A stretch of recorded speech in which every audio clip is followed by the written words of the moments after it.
넘어가 보겠습니다. 국유화 폐간 어떤 대통령도 할 수 없는 일인데 감히 제가 어떻게 그런 말을 한다는 것입니까? 이치에 닿지 않는 말을 가지고 사람을 이렇게 몰약해서는 안 됩니다.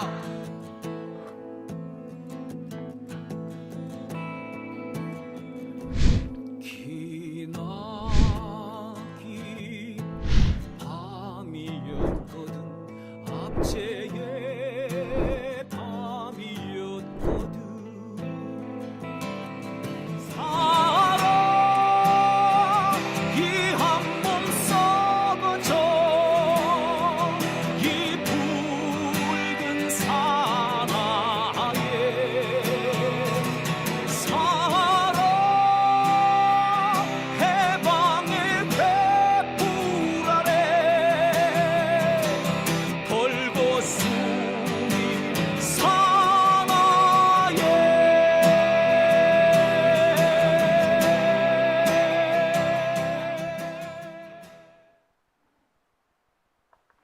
네, 오밤중의 뉴스 함께하고 계십니다. 자, 안젤리나 미인님께서 아까 슈퍼챗 보내주셨고요. 지금 서울님께서 또 슈퍼챗 보내주셨습니다. 정구환 청년TV님께서 후원 회원에 가입해 주셨네요. 감사합니다. 자, 오밤중의 뉴스, 그러면 두 번째 주제로 넘어갑니다. 두 번째 주제는요, 검찰 얘기입니다. 지금 검찰을 두고 여러 가지 얘기들이 나오고 있죠. 검찰이 위기에 처했다. 검찰이 위기에 처하면서 윤석열에 대해서 원망을 늘어놓기 시작한다. 한동훈에 대해서 욕을 하는 놈들도 생긴다. 그래서 조만간 검찰이 윤석열 혹은 한동훈 얘들을 버릴 것 같다. 검찰이 드디어 윤석열에 대해 배신을 때릴 것 같다. 이런 얘기들도 있습니다. 그런 징후들이 속속 포착된다라는 그런 의견들도 있어요. 저도 몇 번 그와 비슷한 주제로 방송을 해드린 적이 있습니다. 검찰 주변에서 속속 반란의 징후, 더 이상 우리가 윤석열의 하수인으로 살 수 없다라는 식의 징후가 포착된다고 말씀을 드렸습니다. 근데 제가 그 말씀을 전해드리면서도 한편에서도 영 찜찜해요. 검찰이요, 언제든지 자기들이 불리하면은 쳐냅니다. 뭐 그거는 뭐 더 말할 것도 없어요. 잘 아시다시피 검찰에서 가장 검찰을 위해서 가장 열심히 뛰어줬던 사람이 누구면 홍만표예요. 홍만표는 검찰을 위해서 노무현을 죽인 자가 바로 홍만표죠. 이인규죠. 근데 그 이인규와 홍만표를 가장 처절하게 짓밟은 사람 역시 검찰입니다. 우병우는 더 말할 것도 없죠. 우병우 역시 검찰에서는 거의 뭐 신과 같은 아주 어마어마한 그런 추앙을 받던 존재예요. 그랬던 우병우 역시 검찰에 의해서 짓밟힙니다. 또한 최동욱 전 검찰총장 역시도 자기 후배 검사들에 의해서 짓밟히죠. 최동욱 검찰총장은 자신의 전임자였던 한상대 검찰총장을 들이받고 그 자리에 올라갑니다. 자, 뿐만 아니지요. 뭐 예를 들자면 끝도 없습니다. 지금 현재 재판을 받고 있는 박영수 특검 역시 검찰로서는 상당히 존경받는 그런 사람이었어요. 그런데 그 박영수 특검이 검찰에 의해서 감옥에 갔습니다. 그리고 지금 풀려나서 또 재판을 받고 있죠. 이처럼 검찰은요, 필요하면 얼마든지 자기 선배든 자기 수장이든 밟을 수 있는 자들입니다. 그런데 지금 현재 검찰은 과연 어떤 상황일까요? 과거의 검찰이 그랬듯이 지금의 검찰도 윤석열을 밟을 수 있을 준비가 돼 있는 걸까요? 저는 조금 아니라고 봤습니다. 왜? 과거에 뭐 우병우가 됐든 뭐 최동욱이 됐든 뭐 한상대가 됐든 그리고 최근에 박영수가 됐든 사실은 끈 떨어진 이후에 검찰이 밟았단 말이야. 근데 적어도 윤석열은 아직 끈떨어진 것까지는 아니야. 아직 여전히 살아있는 권력이란 말이에요. 함부로 흔들 수가 없는 겁니다. 검찰이 살아있는 권력에 대든 경우는 딱 한 가지밖에 없어요. 민주정부일 경우, 민주진보정부일 경우에만 살아있는 권력이 대들고요.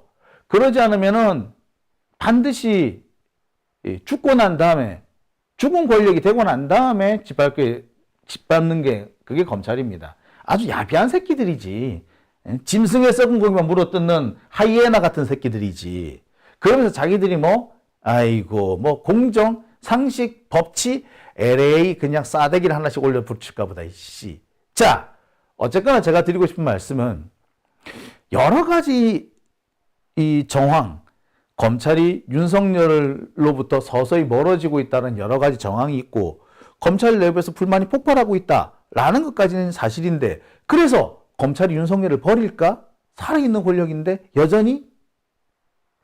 자, 이 부분에 대해 제가 의문이 있었고 취재를 좀 했습니다. 일단 지금 현재 나오는 이상징후, 검찰이 윤석열하고 갈등을 빚고 있다라는 징후는 있습니다. 중앙지검에서 벌써 지금 그런 징후들이 포착됩니다. 중앙지검에 지금 매우 심각한 이상한 바람이 붑니다. 선거 전부터 이미 시작이 됐다라고 해요. 그 내용은 뭐냐면 송경호 서울중앙지검장이 김건희를 소환 조사하려 한다는 내용입니다. 송경호 서울중앙지검장은요, 윤석열의 아주 거의 직계 정도가 됩니다. 지금 이복현 금융감독원장이나 한동훈 전 법무부 장관, 그 정도까지는 아니지만, 어쨌거나 다 그 라인이에요. 그리고 조국 전 장관의 가족을 죽음으로 몰고 가고 고통스럽게 하는데 제일 선봉장에 섰던 게 송경호입니다. 아주 야비하게 언론 플레이를 하면서 정말 추잡한 짓을 도맡아 놓고 했던 것이 송경호예요. 윤석열의 오른팔 왼팔 정도는 아니라도 오른팔의 첫 번째 엄지손가락 정도는 되는 것이 송경호입니다. 그런 송경호가 김건희를 소환조사하려고 한다? 왜? 자, 어쨌거나 송경호가 이런 일을 함으로써 윤석열의 눈밖에 나기 시작했고 그때부터 송경호가 서울중앙지검장 자리에서 밀려날 것 같다라는 얘기가 나옵니다. 송경호는 벌써 2년째 서울중앙지검장에 있기 때문에 나갈 때는 됐어요. 하지만 윤석열은 지금 당장 이 송경호를 내쫓으려고 한다는 겁니다. 자, 선거 직전부터 이런 분위기가 불기 시작했는데 이때는 한동훈이 법무부 장관을 안 할 때예요. 법무부 장관 그만두고 국힘당 대표하고 있을 때입니다. 아마 송경호는 자기 자신 서울중앙지검장을 컨트롤할 수 있는 사람이 현실적으로 존재하지 않는다는 점을 10분 활용해서 자기 뜻대로 김건희를 조사하려고 했던 것 같아요. 자, 그런데 조금 여기 이상하죠. 제가 누차 말씀드렸습니다만 송경호는 윤석열의 직계 라인이에요. 윤석열의 선봉대 역할을 톡톡히 했던 사람입니다. 그런 사람이 왜 이러지? 갑자기 왜? 진짜 얘가 갑자기 정의로운 검사가 됐나?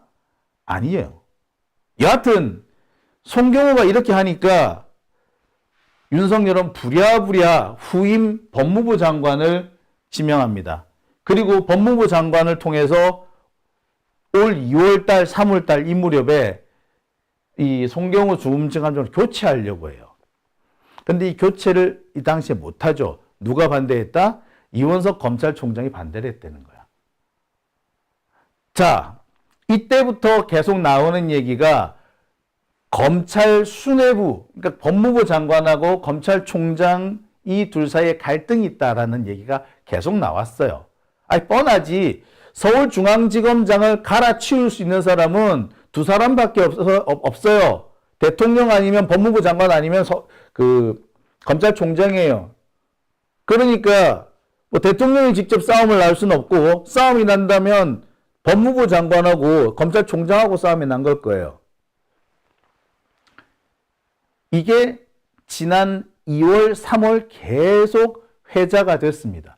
그러면서 나오는 얘기가 검찰 내부에서 분위기가 심상치 않게 돌아가고 있다. 윤석열한테 반기를 드는 사람들이 나타났다라는 얘기가 나와요. 자, 하지만 저는 이 얘기를 들으면서도 과연 반기라고까지 할 수 있을까라는 의문점이 계속 들었습니다. 왜?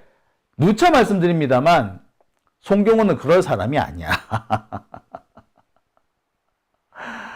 자,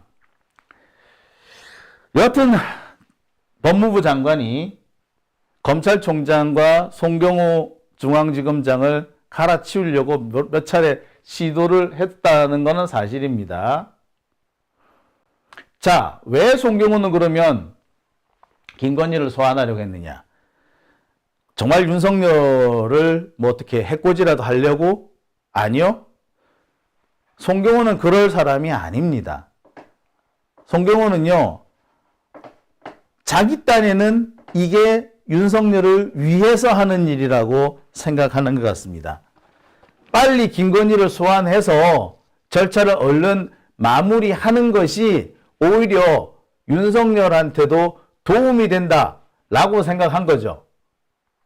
달리 말하면은 특검을 막으려면 지금 김건희 특검을 할 거 아닙니까? 그리고 김건희 특검이 계속 지난 총선에서도 계속 논란거리가 됐잖아요. 이걸 더 이상 말 나오지 않게 하려면 얼른 소환해가지고 이 절차를 마무리하는 것이 상책이다. 특검을 막으려면은 빨리 일 처리를 하는 게 낫다. 차라리. 그래야지 싸게 1심에서 끝낼 수 있다. 라고 생각한 겁니다. 자, 이게 무슨 얘기냐고요? 자, 우리 윤석열 얘기로 다시 한번 돌아가 볼게요. 윤석열이 그 징계무효소송, 윤석열 그 징계무효소송 여러분 기억하시죠? 그 징계무효소송 어떻게 됩니까? 1심에서는 윤석열이 패하죠. 2심에서는 법무부가 제대로 대응을 안 해가지고 일부러 패해주죠. 윤석열한테 일부러 져주죠. 그게 한동훈이 한 짓이잖아요. 그래서 제가 한동훈 탄핵해야 된다고 그렇게 핏대를 올렸던 겁니다. 여하튼, 자, 이런 짓을 해놓고 난 다음에, 자, 2심에서 법무부가 윤석열한테 패한 그 윤석열 징계소송, 이 사건 어떻게 됩니까? 예, 바로 법무부가 더 이상 항소를 안 해버려요. 상고 안 해버려요. 그래서 확정이 돼버리죠. 똑같은 상황을 만든다는 겁니다. 검찰이 재빨리 기소를 해. 아주 싸게 기소를 하는 거지. 뭐 공범으로 해가지고 벌금 얼마로 기소를 해버리는 거야. 그러면 1심에서 뭐 대충 해버리면 한 2, 3개월이면 재판이 끝날 수도 있어요. 뭐 당장 그 혐의 인정해버리고 딱히 다투지 않아버리면 그냥 금방 끝나버릴 수도 있어요. 그렇게 되면 1심에서 바로 끝내버릴 수가 있는 거야. 몇 달 안에. 빠르면 석 달 안에 끝낼 수 있어요. 송경호는 그 생각을 한 겁니다. 지난해 연말부터 계속 그 얘기를 주장을 했다는 거야. 근데 그게 안 들은 거야. 그거를 윤석열이 안 들은 거야. 아니, 안 들은 정도가 아니라 감히 우리 마누라를 소환하겠다고? 이런 썩을 새끼 너 나가! 라고 했다는 겁니다. 그게 지금 1월, 2월, 3월 동안 벌어진 갈등의 시작이라는 거예요. 그러니까 송경우는 어떻게든 간에 김건희를 싸게 끊어주고 그렇게 해야지 차라리 빨리 끝난다는 거야. 그리고 1심에서 이렇게 끝나버리죠. 그럼 특검을 못해요. 솔직히 말하자면. 특검이 아니라 특검 해리비가 와도요. 이미 재판을 해가지고 확정 판결이 났으면 일사부재리입니다. 다시 재판 못해요. 그러니까 그래 끝내버리겠다는 거야. 그게 가장 현명한 방법이다. 그러려면 당장 김건희 소환해가지고 얼른 싸게 기소해버리는 게 낫다라고 생각한 거야. 어떻게 보면 송경호 말이 맞는 거예요. 근데 윤석열은 소환 자체를 인정을 못하겠다라는 겁니다. 감히 네가 내 마누라를 소환하겠다고? 너 미쳤구나! 라는 겁니다. 기소를 해? 미쳤구나! 야, 기소고 소환이고 다 안 돼. 그게 싸게 끝난다고? 웃기지 마. 그거 안 돼. 라고 하면서 너 자꾸 그런 식으로 하려면 너 나가 라고 한 거고, 송경호는 아니 내가 나름 진정성을 가지고 진심을 다해서 한 말인데 나보고 나가라고? 못 나가지 라고 한 겁니다. 그리고 여기에 같이 거들어주고 나선 사람이 검찰총장이죠. 법무부 장관은 여기에 윤석열의 지시를 충실히 이행해서 송경호를 내쫓으려고 한 거예요. 송경호가 이렇게 계기일 수 있었던 거는 일단 한동훈이 법무부 장관을 간두고 지난해 12월 달에 거기 갔잖아. 저기 국힘당 가버렸잖아요. 그러니까 직접 통제를 못하는 거야. 그래서 송경호가 이렇게 계기일 수가 있었던 거예요. 여기서부터 중앙지검장 이 인사를 놓고 갈등이 벌어지게 된 겁니다. 자, 다시 한번 말씀드립니다만 송경호는요, 사실은 윤석열을 진짜 위해서 한 겁니다. 윤석열이 그걸 받아들이지를 못한 거죠. 실제로 송경호한테 가서 기소당하는 게 싸게 끊는 거다라는 주장은 여기저기에서 많이 나옵니다. 송경호만 한 게 아니고요. 소위 말하는 이 보수 극우 매체들에서도 이렇게 나옵니다. 이 데일리한 기사거든요. 이 데일리한 기사에 뭐라고 되어 있습니까? 김건희 여사 문제 송경호한테 맡긴 게 가장 싸게 끊는 거다. 이게 얼마 전에도 같은 기사가 났었습니다. 자, 상황이 이런 상황인 거예요.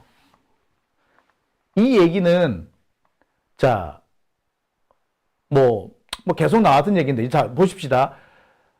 이런 상황이 진행되다 보니까 조금 잘못 보게 되면은 아, 이게 갈등으로 비칠 수도 있겠구나. 갈등으로도 비치기도 하는 겁니다. 자, 재밌는 거는요, 송경호가 하는 게 훨씬 싸게 먹힌다. 송경호한테는 그냥 송경호가 하자는 대로 하는 게 맞다라고 합니다만 윤석열은 여기에 도저히 동의를 못하는 것 같아요. 그러면서 뭐라고 하느냐? 야, 선거 졌다고 내가 소환에 응할 수는 없어. 야당 문제는 말이야, 내가 알아서 할 테니까 검찰은 내 말이나 잘 들어. 어디서 개기고 난리야? 어디서 개기고 지랄이야? 이러는 거죠. 주변에서 아무리 야, 송경호가 하자는 대로 하는 게 맞는 거야. 그렇게 싸게 끝내. 그게 맞는 거야. 그렇게 해서 끝내는 게 오히려 싸게 끊는 거야. 라고 합니다만 윤석열하고 김건희는 야, 그건 내가 알아서 할 문제니까 니들은 내 말이나 들어. 라고 한 거죠. 이게 바깥에서 볼 때는 갈등으로 비춰질 수밖에 없는 겁니다. 검찰 입장에서는 불만이 생길 수밖에 없거든요. 검찰 입장에서 볼 때는 윤석열이 얼마나 답답하겠어. 이러다가는 검찰도 망하고 윤석열도 망한다고 보는 거예요. 지금 김건희를 버려야지 검찰도 살고 윤석열도 사는데, 그래야지 특검을 피할 수가 있고 특검을 애시당초 무력화시킬 수가 있는데 자꾸 이렇게 쌩 고집을 부리면 검찰도 죽고 김건희도 죽고 윤석열도 죽는다. 김건희를 그래 버려야 된다. 셋 다 죽을 바에는 김건희를 버리는 게 낫다. 이런 생각을 하고 있는 거예요. 그리고 계속 그런 식으로 작전을 짜서 올리는 건데 윤석열이고 김건희고 야, 개소리 하지 마 라고 하는 겁니다. 갈등이 생길 수밖에 없죠. 그리고 이게 외부에서 볼 때 검찰 내부 갈등 또는 송경호가 윤석열에게 대든다, 반란을 일으켰다라고 보일 수 있는 거죠. 하지만 여러분, 이게 과연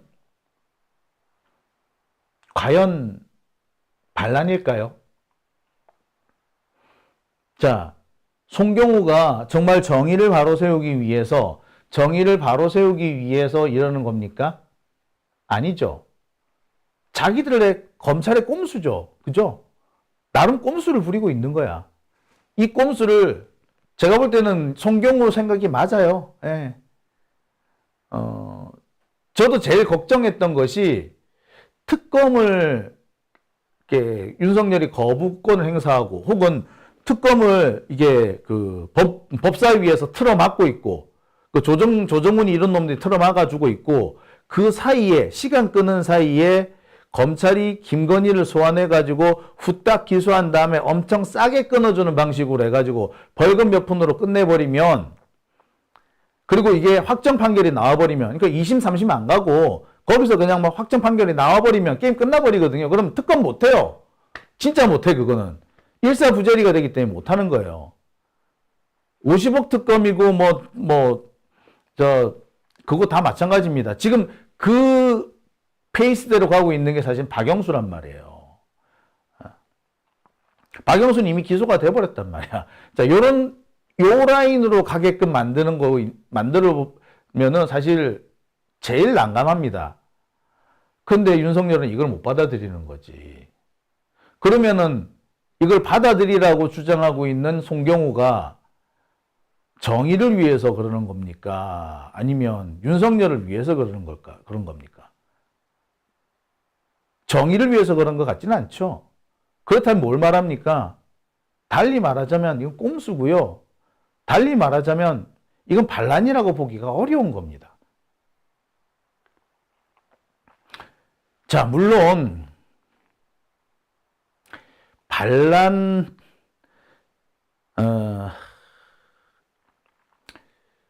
이게 어떻게 될지는 몰라요. 윤석열을 살려야지 검찰이 사는데, 윤석열을 살리고 검찰을 살리려면 김건희는 버려야 된다. 이 생각이란 말이에요. 이게 여기에서 검찰은 다 한통속이야. 검찰은 다 살려야 돼. 그러기 위해서는 김건희 버려야 돼. 이런 생각이에요. 근데 이게 지금 엇박자가 나고 있는 거야. 달리 말하자면 송경호는요, 자기 방식대로 윤석열한테 충성을 하고 있는 중입니다. 그러니 이거를 반란이라고까지 할 수 있겠습니까? 네. 자, 하지만 한편으로는 이런 것도 있습니다.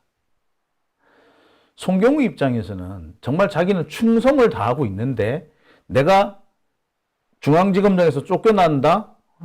아이씨, 난 지 잘되라고 한 소리인데 나를 내쫓아?